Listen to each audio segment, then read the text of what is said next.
मसीह में आप सबको इस्लाम। खुदावंद आपको और आपके ख़ानदान को बरकत, सेहत और तंदुरुस्ती अता करे। मसीह यीशु नासरी के नाम से आमीन। हमारे लिए आज की तिलावत रसूलों के अमाल दूसरा बाब 14 आयत 22 से 32 आयत तक। खुदा ने इसी यीशु को जिंदा किया जिसके हम सब गवाह हैं। खुदा बाप, बेटे और रूह कुद्दस के नाम से आमीन।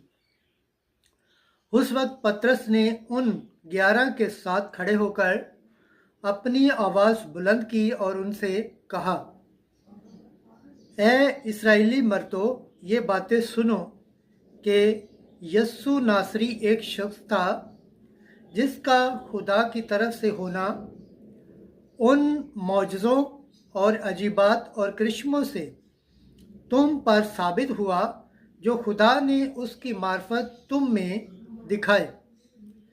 जैसा कि तुम खुद भी जानते हो, जब वो खुदा के कायम इरादे और इल्म साबिका के मुताबिक पकड़वाया गया, तो तुमने उसी को बेशरा आदमियों के हाथ से सलीब दिलवाकर कत्ल किया।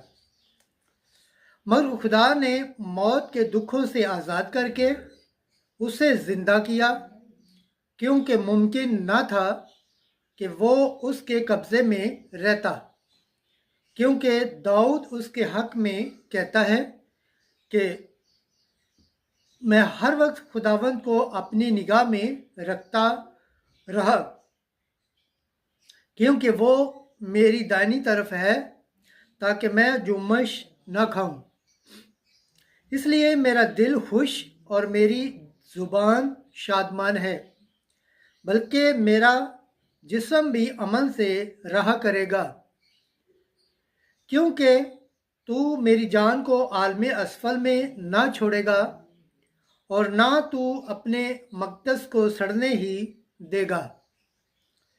तूने मुझे ज़िंदगी की राहें बताईं, तूने मुझे अपने दीदार के सबब से खुशी से भर देगा।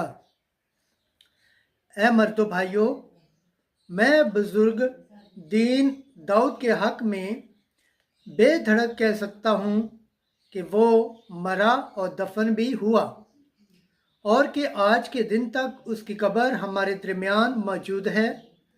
लेकिन वो एक नबी था और वो जानता था कि खुदा ने मुझसे कसम खाई है कि तेरी सुल्ब की औलाद में